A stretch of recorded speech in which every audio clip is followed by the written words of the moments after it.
Well, welcome to these Saturday reflections, and I'm out and about again, even though it's technically lockdown.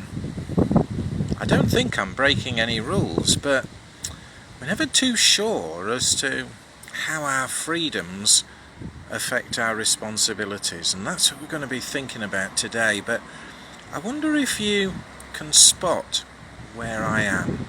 Let me pan the camera around.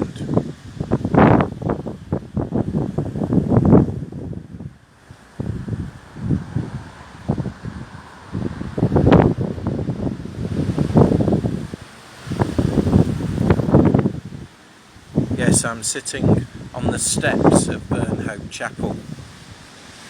We were here just a couple of days ago for part of the funeral arrangements of Myra Crinson.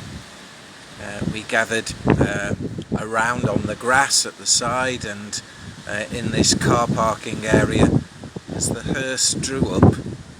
We had opened the doors that are behind me here, but no one was supposed to go in, because that's what the guidelines say. David, the organist, did go in to play the organ at the end, which seemed an appropriate thing for us to do under safeguard of all the protocols and everything else, but also to play Amazing Grace, which had been requested by the family. Other people had come up beforehand and just poked their nose through the door, just wanted to see, but couldn't go in.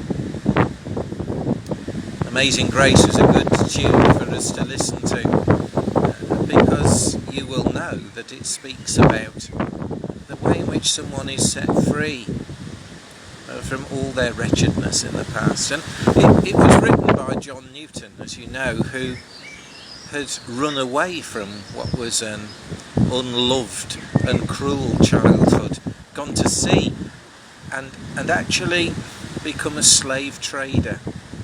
Freedom, responsibility, exploiting the situation of others. There's all kinds of interesting questions, and these are also addressed in the passage that's set for us today. It's from Acts chapter 16. Paul and Silas find themselves in Philippi. The story starts with another story about freedom and exploitation. There's a slave girl who's got an evil spirit, so a double slavery really. And the evil spirit enables her to be able to see into the future, and her owners receive huge sums of money from people who want to consult this slave girl. So she's not free in all kinds of ways, but Paul and Silas in the end actually set her free from the evil spirit, and the owners, who have lost their source of income, then get Paul and Silas thrown into jail. So again, freedom, responsibilities, abusing the freedom of others, all kinds of interesting questions. So we find Paul and Silas in jail, not just in jail, but chained up in jail in all kinds of ways that are illegal actually, but nobody seems to care. And bless them, they sing hymns all the way through the night. And then at midnight an earthquake happens. Prison doors all come open miraculously, the chains come loose, and they could have become free.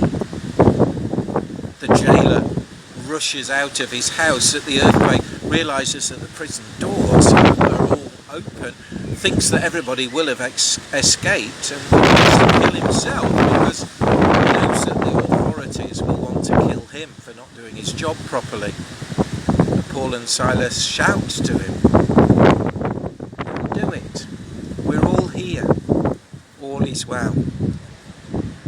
He's so overtaken by what he sees in them that he wants it for himself. And he asks for their help. And he becomes a Christian when they pray for him. It's a wonderful irony in that the jailer actually gets released. wonder what you're experiencing during this lockdown time. It may be that you want to go shoulder to shoulder with others sunbathing on the beaches like the photographs in the newspapers have seen. But we have to think about other people, about the way in which the freedoms that we may or may not yearn for actually will affect others. We see that all around us in the world all the time, of course we do. We're beginning to think about what it might look like when we're eventually allowed to open up our church buildings once again.